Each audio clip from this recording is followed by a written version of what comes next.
Magandang araw! Ngayon nga po ibigay po natin ang game schedule na magaganap nga sa April 25, 2024 sa PVL All Filipino Conference 2024 Preliminary Round.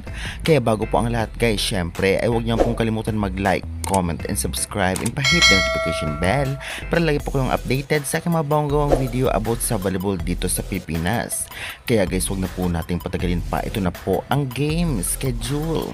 April 25, 2024, Thursday, magaganap nga ito at ang venue nito ay sa Phil Sports Arena. Sa 4pm nga, Galleries Tower High Risers versus Charity Go Crossovers. At ang second game naman po magaganap 6pm. Ito ay ang Creamline Cool Smashers versus PLDT High Speed Hitters.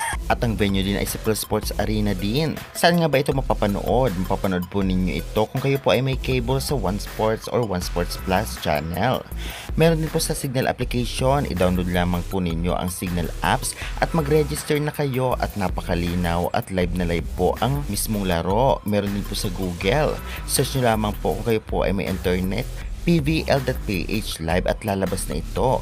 Medyo late lamang po dito, ngunit napakalinaw at buo po yung video. At meron din po sa Kumu and Giga Play Smart. Kaya ano pang hinihintay nyo? Manood na! Sa unang tapatan nga, ito nga ang laban ng Galleries versus Charity Go 4pm. Alam naman natin na malakas din ang Galleries kahit papano dahil nga sa mga veterans players nito.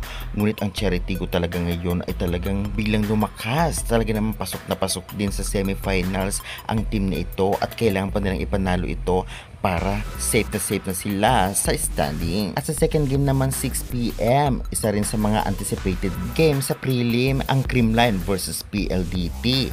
Alam naman natin last na laban nga ng PLDT, kalaban nga ang kanilang sister team na Signal, ay tinalo nga sila dahil nga dito ay nalugmok sila at hindi sila pasok sa semifinals. At maraming nagsasabing may chance pa daw ang PLDT kung matatalo in 3 straight sets at tambak nga ang Creamline.